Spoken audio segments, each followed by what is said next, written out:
Au nom du Père, et du Fils, et du Saint-Esprit. Amen. Notre Père, qui es aux cieux, que ton nom soit sanctifié, que ton règne vienne, que ta volonté soit faite sur la terre comme au ciel. Donne-nous aujourd'hui notre pain de ce jour. Pardonne-nous nos offenses, comme nous pardonnons aussi à ceux qui nous ont offensés, et ne nous laisse pas entrer en tentation, mais délivre-nous du mal. Amen.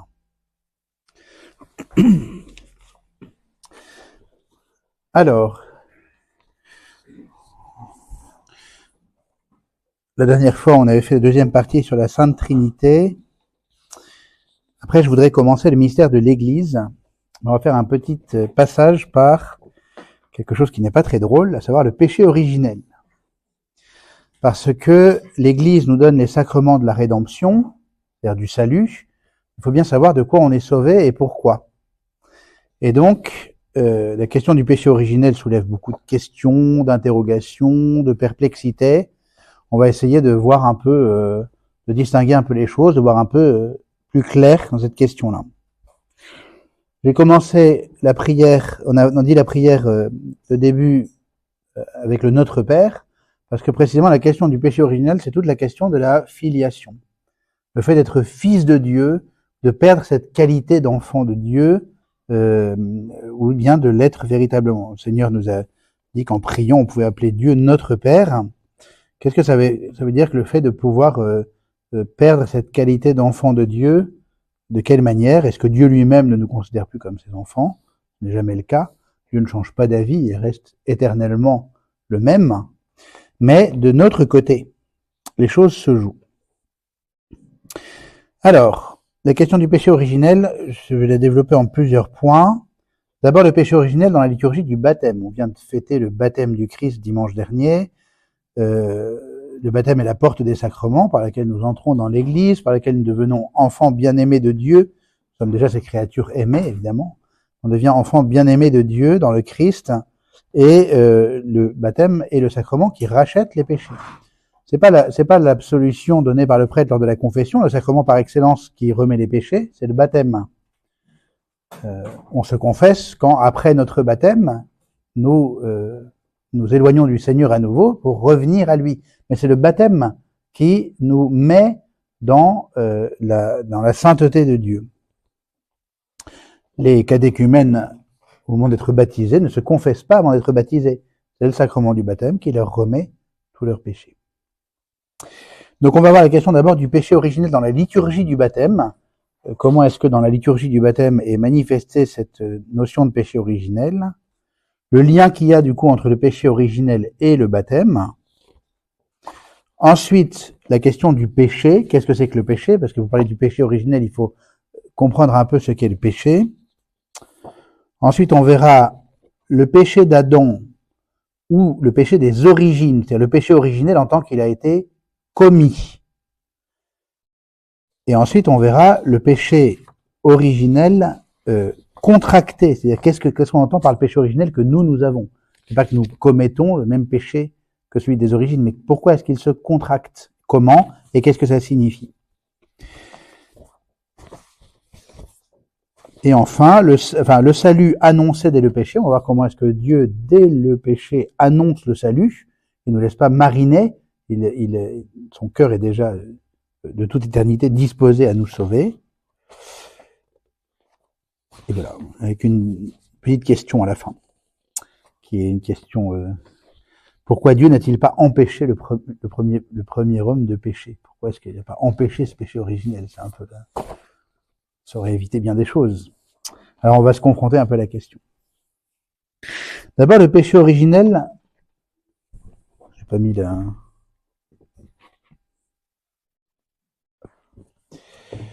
Le péché originel dans la liturgie du baptême.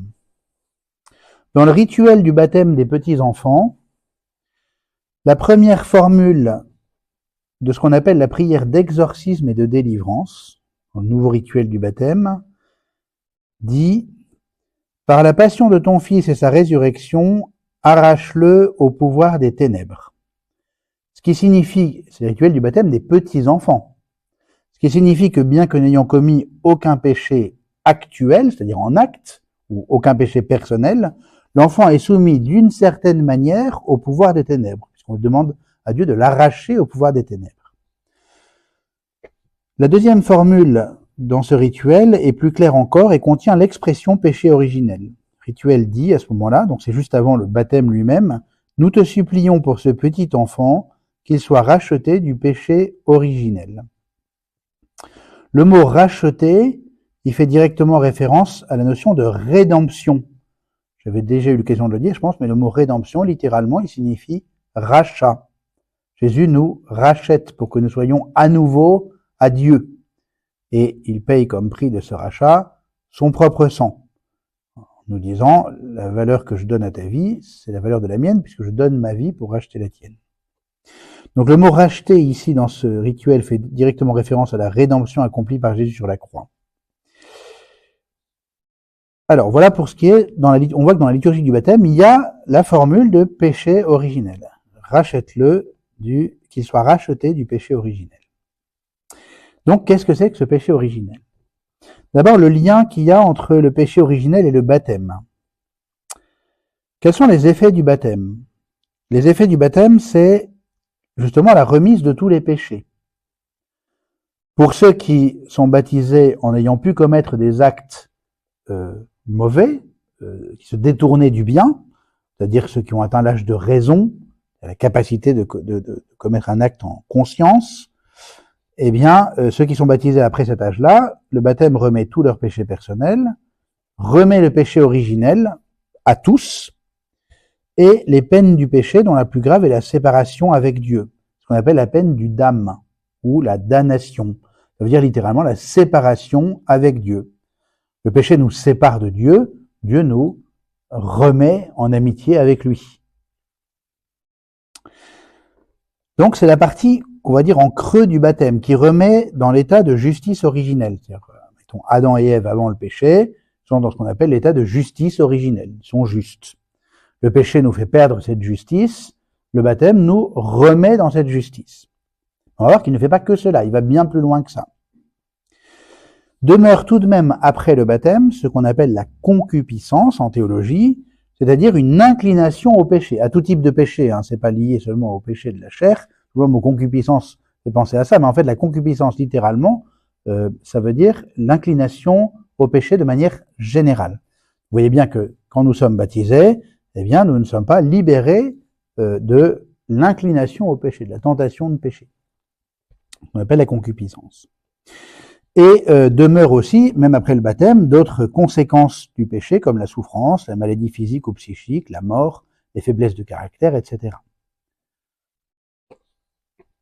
Ensuite, le baptême a comme effet le fait de nous faire création nouvelle, fils adoptifs de Dieu, participants de la nature divine.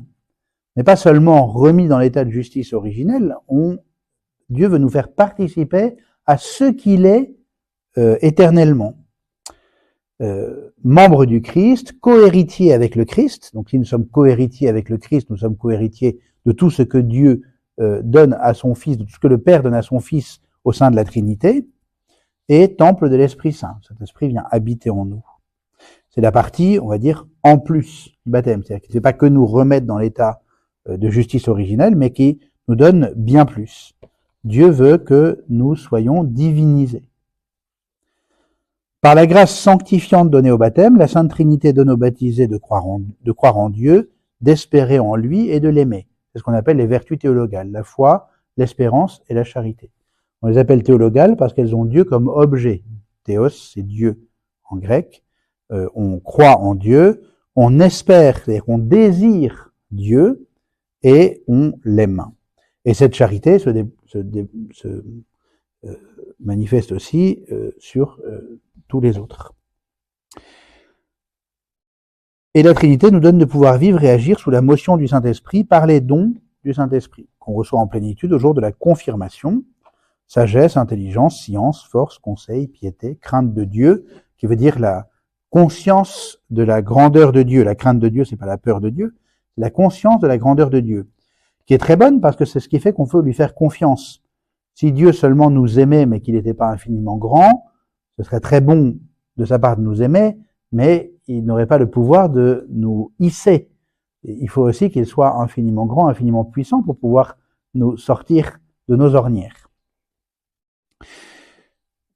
Et le baptême nous donne aussi de pouvoir grandir dans le bien par les vertus morales, spécialement les vertus cardinales de prudence, de justice, de force et de tempérance. On verra tout ça quand on fera la question de la vie morale. Que fait le baptême aussi? Il nous incorpore à l'Église, puisque l'Église est le corps du Christ. Nous devenons une pierre vivante de cet édifice spirituel qu'est l'Église. Et le baptême nous donne une marque spirituelle indélébile, qu'on appelle un caractère, sacrement à caractère, qui ne peut être effacé par aucun péché, si grave soit-il. C'est pour ça qu'on n'est jamais rebaptisé. Lorsqu'on a perdu la grâce du baptême, on la retrouve en nous réconciliant avec Dieu, notamment par la confession, mais on n'a pas besoin d'être rebaptisé. On ne perd pas ce sceau indélébile, justement indélébile, qui marque notre âme au jour de notre baptême. Il y a 3 sacrements à caractère, c'est-à-dire qu'ils ne sont jamais réitérés, qu'on ne reçoit qu'une seule fois dans la vie, c'est le baptême, la confirmation et le sacrement de l'ordre dans ses divers degrés. Le mariage n'est pas un sacrement à caractère, parce que à la mort d'un des 2 conjoints, le sacrement du mariage ne demeure pas. L'amour demeure, mais le sacrement ne demeure pas, ce qui fait que les veufs et les veuves peuvent se remarier parce qu'ils ne sont plus liés par les liens du mariage. Donc il y a parmi les effets du baptême la remise du péché originel et des péchés personnels.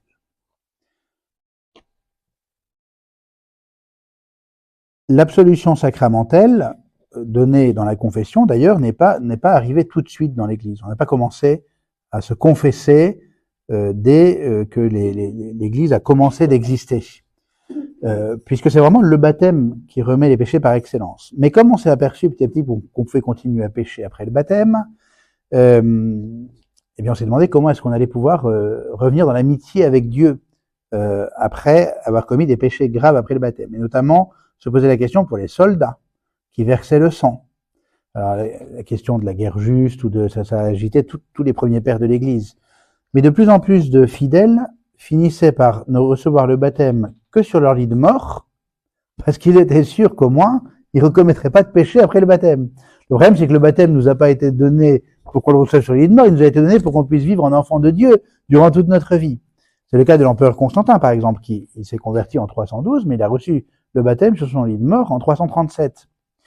Donc, on a réfléchi sous la motion de l'Esprit Saint, qui est venu dévoiler et révéler les choses petit à petit, et donc on a commencé à donner d'abord une pénitence publique, unique. Quelqu'un qui avait gravement péché, on lui donnait une pénitence. Il faisait partie du groupe des pénitents dans l'Église, ça pouvait durer des années parfois, avant d'être pleinement réconcilié. On a l'exemple notamment de l'empereur Théodose, qui au IVe siècle avait massacré des personnes suite à une rébellion à Thessalonique. Ça avait été absolument épouvantable. Théodose était chrétien, et il vient à saint Ambroise, évêque de Milan, en disant « Je viens ici comme le malade au médecin ». Et Ambroise lui inflige une pénitence publique, il est l'empereur, Ambroise lui inflige une pénitence publique qu'il va réaliser, qui va durer du temps, pour être à nouveau dans la pleine communion de l'Église. Pour arriver à ce qu'on appelle la confession auriculaire, auriculaire ça vient de aores, qui veut dire l'oreille, c'est pour ça qu'on appelle ce doigt l'auriculaire, parce que c'est le seul qui peut rentrer dans l'oreille, c'est pour ça qu'on l'appelle l'auriculaire. Mais aores, ça veut dire l'oreille. Et donc la confession auriculaire est introduite en Gaule par des moines irlandais au VIe siècle. On voit tout le temps qu'il a fallu pour arriver à cette conception-là. Donc, c'est le baptême par excellence qui remet les péchés personnels, mais aussi le péché originel. Donc, on va d'abord se poser la question, qu'est-ce que c'est qu'un péché? Avant de se poser la question, qu'est-ce que c'est que le péché originel? Le péché, c'est une offense faite à Dieu. Le psaume 50 dit « Contre toi, toi seul j'ai péché, ce qui est mal à tes yeux, je l'ai fait. » L'offense, c'est une offense faite à n'importe qui. Le péché, c'est l'offense en tant qu'elle est faite à Dieu. C'est pour ça que Dieu seul peut remettre les péchés, puisque c'est l'offense en tant qu'elle lui est faite à lui. Comme chacun d'entre nous ne peut pardonner que pour l'offense que l'on nous a faite. Je ne vais pas pardonner au nom de quelqu'un d'autre. D'ailleurs, quand on va se confesser, Dieu nous pardonne en son nom, Ça ne nous dispense en rien d'aller demander pardon à ceux que nous avons offensés, même si c'est la même chose qu'on va confesser. Par exemple, j'ai profondément blessé quelqu'un, je vais m'en confesser parce que j'ai transgressé la loi de Dieu en blessant mon frère. Dieu me demande de ne pas blesser mon frère. Donc, je transgresse la loi et je m'éloigne de son amour. Donc, je me confesse, mais lui, il me pardonne en son nom, il ne me pardonne pas au nom de mon frère. Donc, ça n'empêche pas d'aller demander pardon. Et même, ça ne dispense pas d'aller demander pardon. Donc, le péché, c'est une offense en tant qu'elle est faite à Dieu. Le péché se dresse contre l'amour de Dieu pour nous et il détourne nos cœurs de son amour. C'est une question de détournement de l'amour. Comme le péché premier, il est une désobéissance, une sorte de révolte contre Dieu, par la volonté plus ou moins inconsciente d'être comme des dieux, de choisir par moi-même, de déterminer moi-même ce qui est bon, ce qui ne l'est pas. Et pourtant, c'est bien ce que Dieu a prévu, nous faire comme lui, puisqu'il dit dans la Genèse, faisons l'homme à notre image et à notre ressemblance. Donc Dieu n'a aucune velléité de garder jalousement qui il est pour lui tout seul. On n'a pas besoin de se dresser contre Dieu pour être comme lui, même si on veut se faire Dieu contre Dieu, mais au contraire, on devient comme lui par l'obéissance filiale, confiante et aimante au Seigneur. C'est le seul moyen de véritablement devenir Dieu, en fait. C'est dans cette obéissance filiale. Et c'est cette obéissance à laquelle Jésus non seulement va nous inviter, mais que lui-même va manifester de la manière la plus forte qui soit, quand il dit à Gethsémani, la veille de sa mort, que ta volonté soit faite, et non la mienne.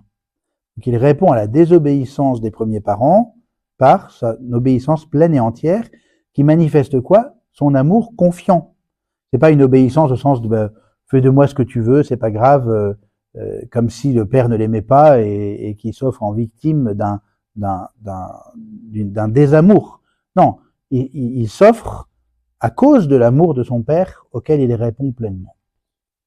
Ça, c'est l'anti-péché. C'est l'obéissance confiante et aimante.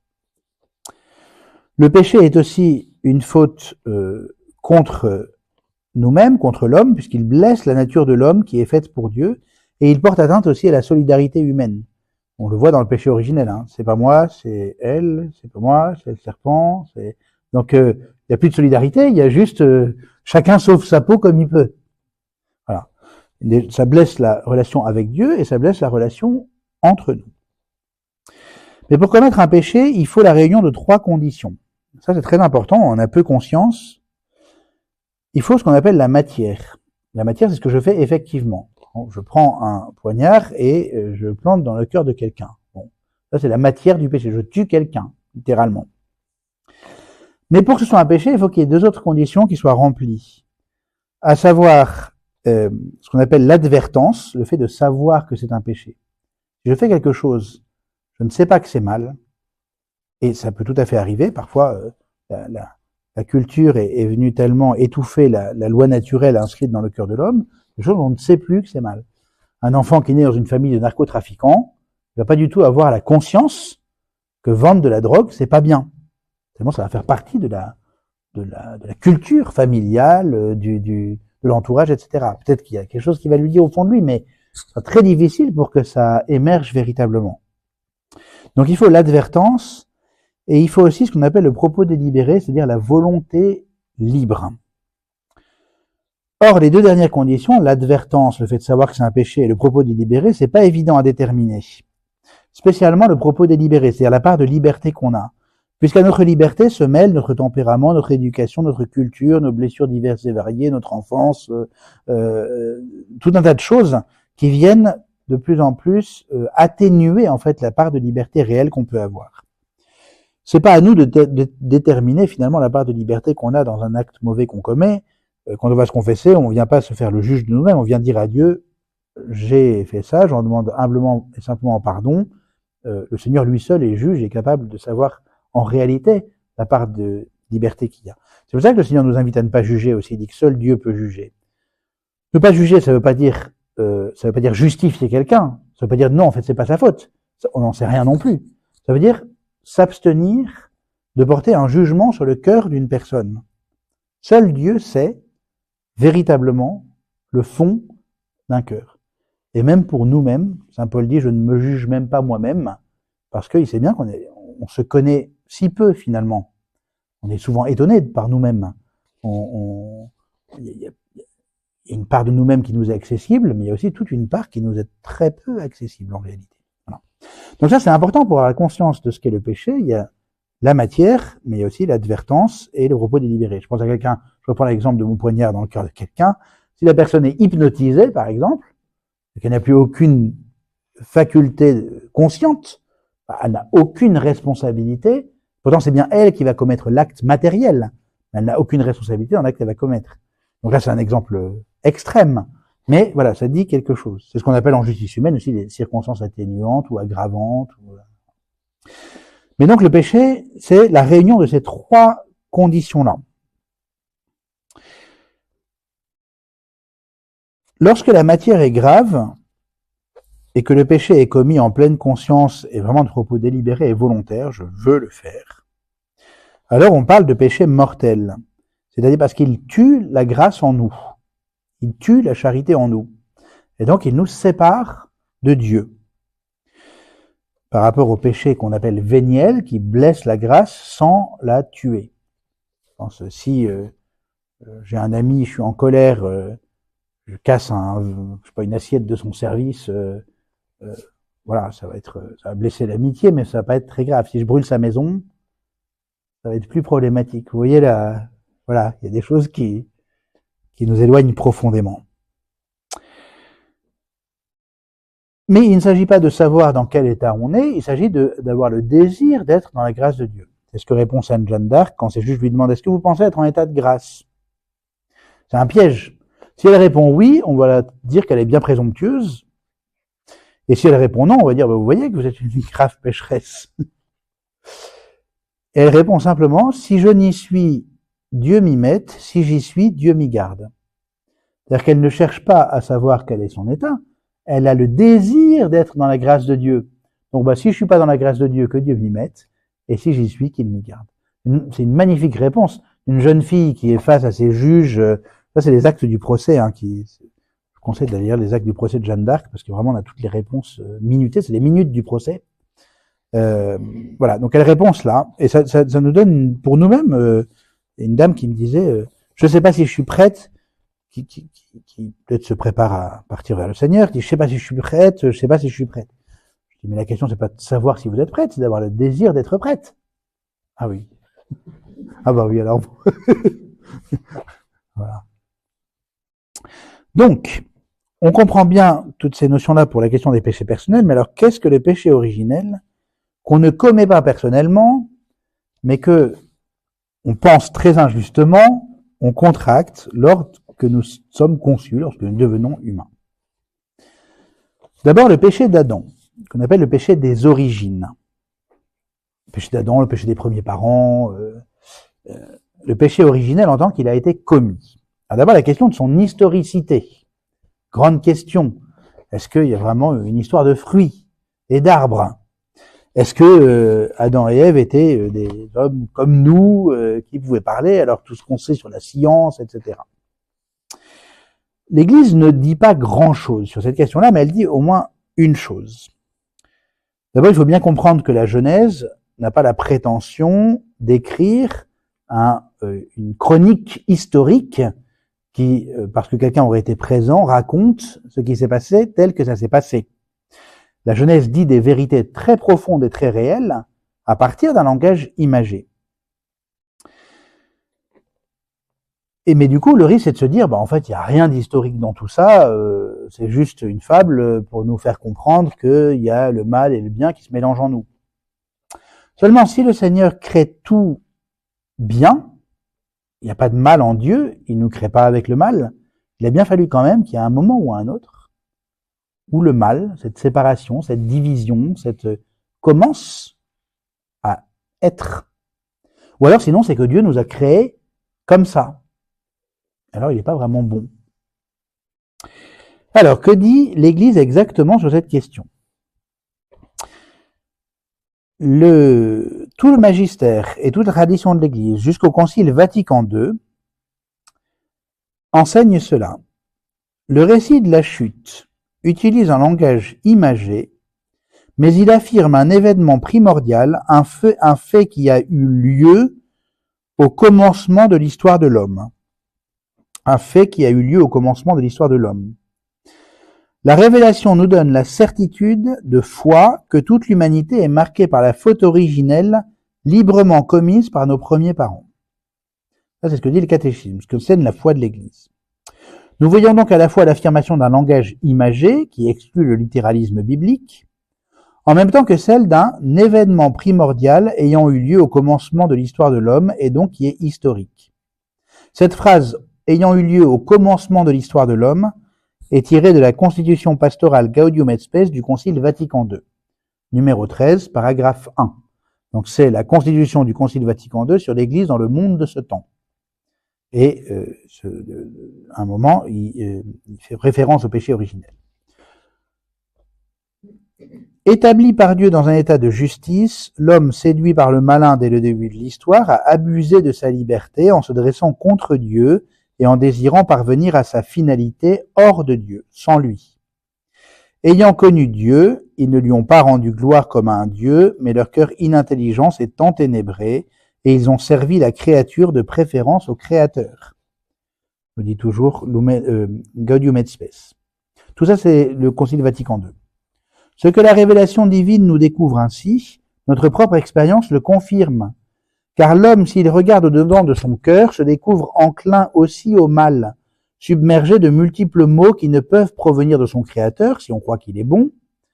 Refusant souvent de reconnaître Dieu comme son principe, l'homme a, par le fait même, brisé l'ordre qui l'orientait à sa fin dernière, qui est Dieu également, et en même temps, il a rompu toute harmonie, soit par rapport à lui-même, soit par rapport aux autres hommes et à toute la création.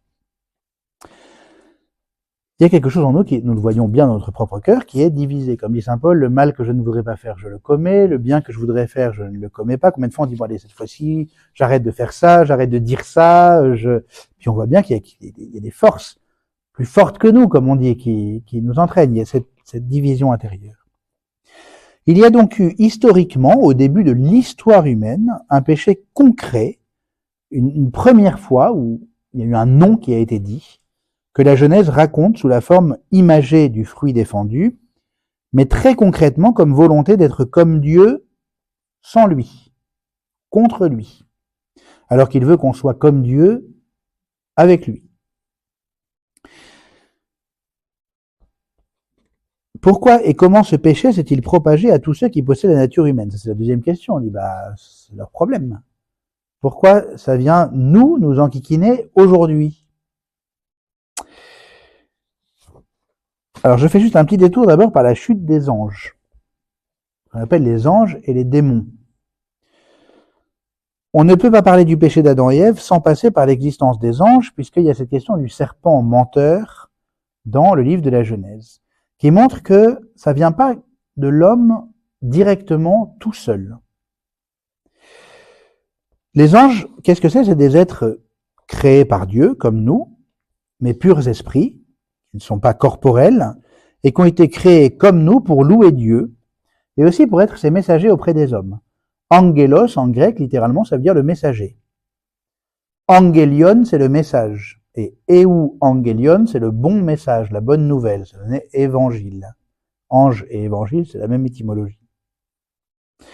Les anges, comme les hommes, ont été créés bons à l'origine, mais également doués de liberté, pour choisir l'amour de Dieu par l'obéissance à ses commandements. Ils sont libres de dire oui à Dieu.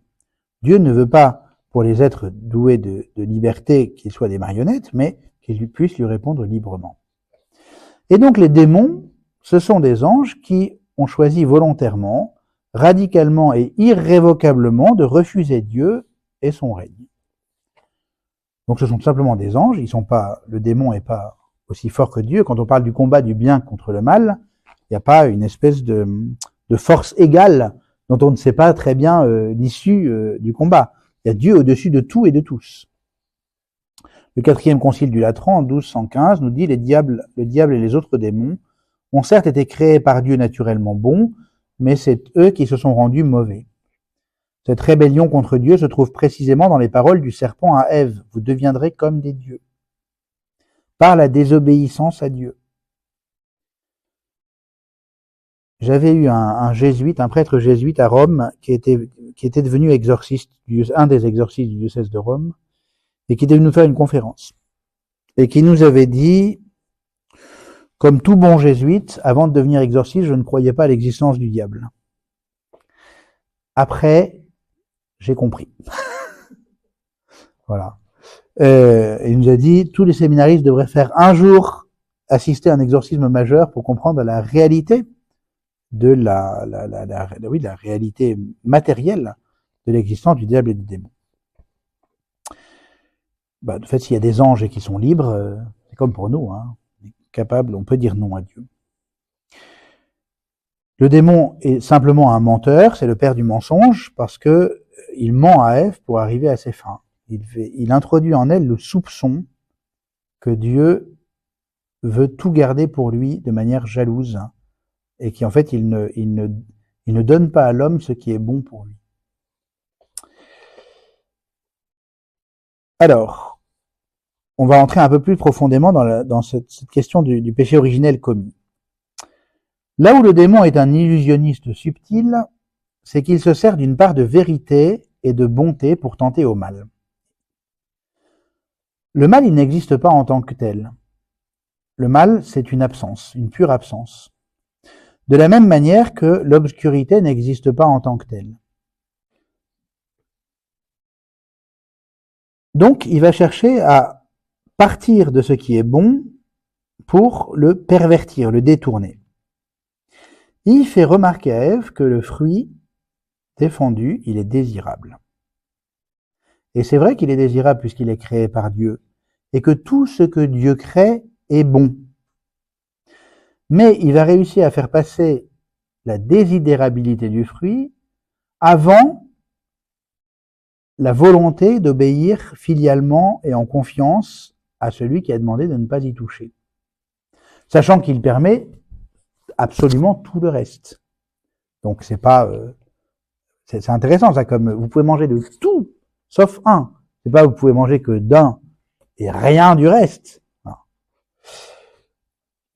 Cette interdiction, c'est ce qui permet précisément à Adam et Ève, dans le péché originel, dans le livre de la Genèse, de pouvoir répondre en confiance à Dieu. Oui, je te fais confiance, Seigneur, je suis ton enfant, et donc, je vais faire ce que tu me demandes. Qu'est-ce qui se passe? Satan dit, enfin le serpent dit, alors comme ça, Dieu vous a dit que vous ne pourrez manger d'aucun des fruits des arbres du jardin. C'est un énorme mensonge, c'est faux, et Ève sait que c'est faux, et elle répond en essayant de rétablir la vérité. Le problème, c'est qu'elle commence à répondre. Et elle lui dit, si Dieu nous a dit que nous pouvons manger tous les arbres du jardin, mais de celui qui est au milieu du jardin, Dieu a dit, vous n'en mangerez pas. Or, vous irez chercher vous-même dans le livre de la Genèse, Dieu ne dit pas que celui qui est au milieu, que c'est le fruit de l'arbre qui est au milieu du jardin qui est interdit. Le texte dit que Dieu met les arbres, l'arbre de vie au milieu du jardin, et l'arbre de la connaissance du bien et du mal. Il y en a deux qui sont nommés, c'est l'arbre de vie et l'arbre de la connaissance du bien et du mal. Il y en a un qui est au milieu, c'est l'arbre de vie. Et celui dont le fruit est interdit, c'est l'arbre de la connaissance du bien et du mal. Donc c'est pas celui qui est au centre. Celui qui est au centre, il est permis. Mais lorsque Ève répond au serpent, elle dit, mais de l'arbre qui est au milieu du jardin, Dieu nous a interdit d'en manger les fruits. Et donc, cet arbre qui en fait est périphérique devient dans son esprit central. Elle le place au milieu. Ce qui veut dire que l'interdit est devenu ce qu'il y a de fondamental. Et donc du coup, que Dieu veuille le lui enlever, c'est empêcher la réalisation de son être. Là, vous allez voir le texte, c'est extrêmement clair en fait. Il faut s'en apercevoir, mais c'est très clair. Et donc le soupçon est arrivé là, quand l'interdit devient en fait central. Et quand nous sommes tentés de transgresser des interdits, alors que nous savons que c'est bon pour nous, c'est cette mémoire qui est là. Je peux bien, si je veux, détruire la barrière qui empêche ma voiture d'aller dans le champ. Et si la barrière est là, c'est pour empêcher ma voiture d'aller s'embourber dans le champ et que je puisse continuer ma route. Alors, il y a des barrières qui sont mises parfois qui sont pas justes, hein.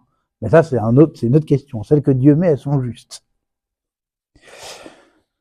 Donc, le péché originel, c'est ce soupçon qui a fait que, finalement, ce que Dieu nous a demandé n'est pas bon pour nous.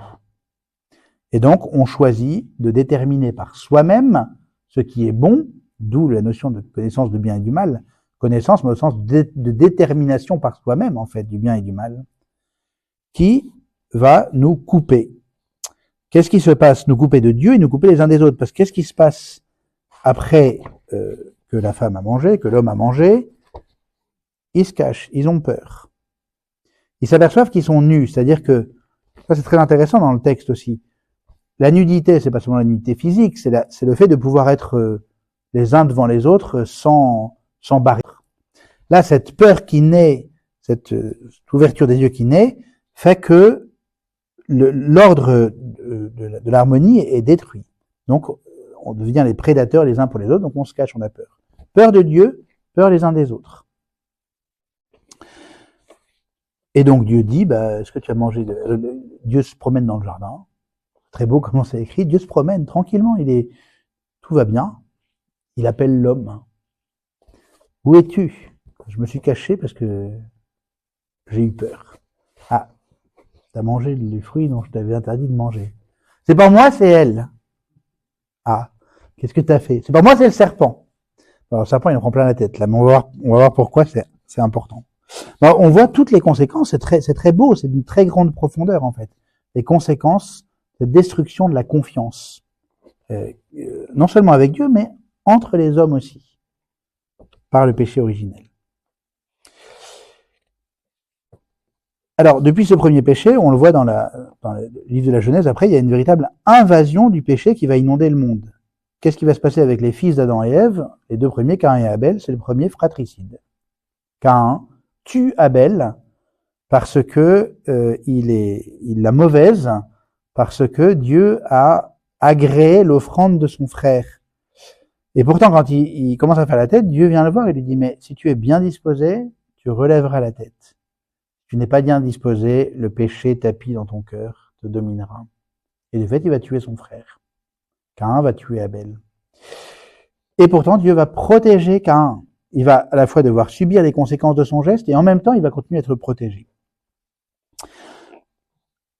Et on va entrer dans toute l'histoire du salut où Dieu va se manifester comme le Dieu de l'alliance qui va chercher à refaire alliance avec son peuple et avec l'humanité en faisant comprendre à l'homme qu'il l'aime véritablement, qu'il n'a pas à avoir peur de lui. Ça va passer par le fait de supporter les conséquences de nos actes et en même temps de voir la miséricorde de Dieu s'exercer à l'intérieur même du bourbier dans lequel nous sommes. Jusqu'à la rédemption en Jésus-Christ, où l'homme est visiblement suffisamment bien disposé, en tout cas au moins en partie, en tout cas selon ce que Dieu a décidé, pour pouvoir accueillir la rédemption dans le Christ. Pas totalement, pas chez tous et pas tout notre être, généralement, il y a encore des choses, il y a un combat aussi, mais voilà, c'est le Christ est vraiment la réponse suprême de Dieu à ce foisonnement du péché. Ouais, 5 minutes. Et donc maintenant, pourquoi le péché originel se contracte dans l'humanité? Pourquoi est-ce qu'il se répand sur toute l'humanité? D'abord, saint Paul enseigne que tous les hommes sont impliqués dans le péché d'Adam. Par la désobéissance d'un seul homme, la multitude a été constituée pécheresse, dit Adam. Par la désobéissance d'un seul, la multitude a été constituée pécheresse. De même que par un seul homme, le péché est entré dans le monde, et par le péché, la mort, et qu'ainsi la mort est passée en tous les hommes. Donc saint Paul déploie cette notion du péché et de la mort qui passe en toute l'humanité. J'ai dit, l'existence nous montre aussi les conséquences de ce premier péché chez chacun d'entre nous. Le bien que je voudrais faire, je ne le fais pas. Le mal que je ne voudrais pas faire, je le commets. Et le bien est souvent difficile. Que dit la tradition de l'Église? L'Église, dans sa tradition et la suite de saint Paul, a toujours enseigné que la misère qui opprime les hommes et leur inclination au mal et à la mort ne sont pas compréhensibles sans leur lien avec le péché d'Adam et le fait qu'ils nous ont transmis un péché dont nous naissons tous affectés et qui est mort de l'âme. En raison de cette certitude de foi, l'Église donne le baptême pour la rémission des péchés, même aux petits-enfants qui n'ont pas encore commis de péché personnel. Alors, comment expliquer cela comme n'étant pas une injustice? En fait, il faut comprendre que le Seigneur ne nous veut pas tous isolément pour lui, mais il nous veut ensemble. Il a voulu que la nature humaine soit profondément unie. Et donc nous sommes tous liés les uns aux autres. On en a une conscience plus ou moins grande en fonction des époques, des lieux, etc. Mais nous comprenons bien qu'il y a quelque chose. Dieu s'est fait homme. Il n'est pas devenu tous les hommes, il n'est pas devenu le concept d'humanité, il est devenu un homme. Et pourtant on dit que c'est en devenant un homme qu'il a pu racheter toute la nature humaine, toute l'humanité. Ça signifie bien qu'il y a un lien de nature effectif qui lie les hommes les uns aux autres. C'est ce que je disais à des enfants de 6e. Je dis, imaginez, on est tous dans un précipice, il y a des falaises partout autour de nous, on ne peut pas sortir. Il y en a un d'entre nous qui est capable de voler et qui a la force de pouvoir porter tout le monde. Bon, il est là. Donc il peut sortir. Mais qu'est-ce qu'il faut pour que, en sortant, nous sortions tous avec lui? Qu'est-ce qui est nécessaire? Il y en a un qui dit, il faut qu'on soit attachés les uns aux autres. Mais c'est exactement ça. Si Dieu, en se faisant un homme, sauve toute l'humanité, c'est parce qu'on est bien d'une manière ou d'une autre, tous attachés les uns aux autres. Par nature. Après, on peut, à titre personnel, accepter ou refuser le salut de Dieu ou son amour. Ce qui fait qu'on n'est pas obligatoirement attaché. Mais il y a quelque chose de la nature qui nous lie les uns aux autres. Le salut nous est proposé en Jésus-Christ et proposé à tous les hommes parce que tous possèdent cette même nature humaine. Et donc du coup, ça nous fait comprendre le péché originel en creux. Si c'est vrai pour nous sortir du précipice, c'est vrai aussi pour nous y faire rentrer. C'est-à-dire, comme dit saint Paul, il dit, Dieu, par le don de la loi, a enfermé tous les hommes dans le péché. Il dit, mais c'est horrible, il nous enferme dans le péché, il nous empêche d'en sortir. C'est pas ce que veut dire saint Paul. Il veut dire que, en faisant comprendre sa loi à tous les hommes, il manifeste la réalité du péché. C'est le seul moyen pour que soit manifesté le fait qu'il nous en sorte. J'ai aucune raison d'aller demander à Dieu de me sauver si j'ai pas conscience que j'ai besoin d'être sauvé. Combien de fois on voit des personnes, parfois aussi, qui sont enfermées dans leur dépendance, dans leur et on dit mais il n'y a aucune conscience. On ne peut pas aider quelqu'un qui n'a pas conscience d'avoir à être aidé. La première chose pour pouvoir sortir d'une ornière, c'est d'abord d'une certaine manière de prendre conscience qu'on a besoin d'aide pour en sortir. C'est dans ce sens-là que le péché originel permet à la fois de savoir qu'on est tous liés les uns aux autres et que le Seigneur, a le désir de nous sauver, non pas chacun individuellement, mais comme un peuple de sauver. C'est la notion d'église. C'est pour ça que je voulais voir aussi la question du péché originel avant la question de l'église. Comme il est déjà tard, je vais sauter un certain nombre de choses. Juste, le salut a été annoncé dès le péché. Si vous lisez aussi le passage de la Genèse, après avoir posé la question à Adam, à Ève et au serpent, qu'as-tu fait? Au serpent, il ne pose pas la question. Il lui dit juste ceci. Il lui dit, je mettrai une hostilité entre toi et la femme, entre ta descendance et sa descendance. Celle-ci te meurtrira la tête et toi, tu lui meurtriras le talon. Donc, celui qui meurtrit la tête, il a la victoire, parce que la tête écrasée, c'est la mort. Meurtrir le talon, c'est qu'on mord, ça peut faire mal, ça peut blesser, mais c'est pas vital. La tête écrasée. C'est pour ça qu'on voit souvent des statues de la Vierge Marie qui écrasent le serpent du talon. Donc, dès le début, le Seigneur a annoncé le salut. Pourquoi est-ce que autant de temps se passe, je sais pas combien de temps d'ailleurs, autant de temps se passe pour que le Christ vienne sauver? Parce que le Seigneur prend tout le temps nécessaire pour se révéler petit à petit et faire comprendre petit à petit. Comme dans notre propre vie, des choses qu'on saisit petit à petit. Et en fait, le Seigneur, dans son infinie patience et pédagogie, eh bien, prend tout son temps. Alors, qui disent, mais c'est terrible pour ceux qui n'ont pas connu le Christ et qui sont morts avant. Et finalement, il n'y a que ceux qui l'ont connu, qui peuvent vivre dans sa grâce, etc. Ben non.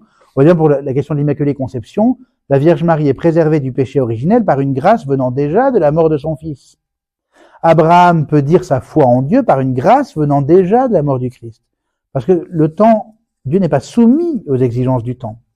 Donc, la croix du Christ, qui est centrale pour toute l'humanité, elle est centrale non seulement pour ceux qui vont arriver après, mais aussi pour ceux qui étaient avant, d'une manière ou d'une autre, d'une manière mystérieuse que Dieu seul connaît. Donc, c'est pas que Dieu a dit, ceux qui, jusqu'au Christ, tant pis pour eux, sauf peut-être le peuple juif parce qu'il va se révéler à eux, mais les autres, qui n'en ont aucune connaissance, il y a quelque chose d'un lien mystérieux de toute la nature humaine. Et en même temps, du choix aussi personnel d'accueillir ou de refuser, mais ça qui se fait dans le mystère du cœur. Alors pourquoi Dieu n'a pas empêché le premier homme de pécher? Pourquoi est-ce que ça aurait été quand même plus simple? Il n'y a pas de réponse absolue, sinon celle que le Seigneur voudra bien nous donner quand on le verra face à face comme nous sommes vus. Mais il y a quand même des éléments de réponse. Notamment, Saint Léon le Grand dit, parce que faut pas croire, on n'est pas les premiers à se poser cette question-là, hein. Saint Léon, il est pape au 5e siècle. Alors évidemment, à cause de la liberté de l'homme, Dieu veut des êtres libres, mais en même temps, il y a des choses qui peuvent empêcher sans enlever la liberté, en tout cas empêcher que ça ait des conséquences. Saint Léon dit, parce que la grâce ineffable du Christ nous a donné des biens meilleurs que ceux que l'envie du démon nous avait ôtés. Les biens rendus sont plus grands que les biens perdus. Saint Thomas d'Aquin dit, Dieu permet que le mal se fasse pour en tirer un plus grand bien. Alors, c'est pas quelque chose à dire à quelqu'un qui est en train de vivre une épreuve épouvantable, hein. C'est une compréhension théologique très réelle, mais il ne veut pas dire ne t'inquiète pas si t'en passes par là, c'est parce que après ça ira beaucoup mieux, hein. C'est vraiment pas ça c'est pas ça que le Seigneur est venu faire d'ailleurs, hein. En marchant sur nos routes et en souffrant avec nous, il n'est pas venu vous dire inquiétez pas, ça va bien se passer. Il est venu partager notre souffrance et notre épreuve, faire comprendre au cœur petit à petit, avec le temps, comment en fait la grâce de Dieu peut sortir du mal. Et ça ne veut pas dire qu'il ne fallait pas vouloir œuvrer pour la justice. Et saint Thomas d'Aquin rappelle, je vais terminer avec ça, le chant de l'exultète, je ne sais pas si ça vous dit quelque chose, l'exultète, c'est le chant de Pâques, qui annonce Pâques, la nuit de Pâques. Et il y a une phrase qui est très mystérieuse dans ce chant, après la bénédiction du cierge pascal, donc on rentre avec le cierge pascal, et l'Église exulte de la résurrection du Christ, et dans ce chant de l'exultète, on chante « Bienheureuse faute qui nous valut un tel Rédempteur, Félix culpa ». C'est terrible quand on y pense, on se dit « mais c'est terrible de dire bienheureuse faute, comment est-ce qu'une faute peut être bienheureuse ?» On parle de la faute d'Adam, hein, du péché originel, et quelque chose qui a eu tellement de conséquences aussi terribles. Et l'Église ose chanter depuis des siècles, la faute est bienheureuse en elle-même, le péché n'est jamais bienheureux, mais que ça dit quelque chose quelque part du fait que le Seigneur, dans son dessein éternel, sait très bien ce qu'il fait, et qu'il est capable, à partir d'un mal, de faire naître des biens encore plus grands, encore plus profonds.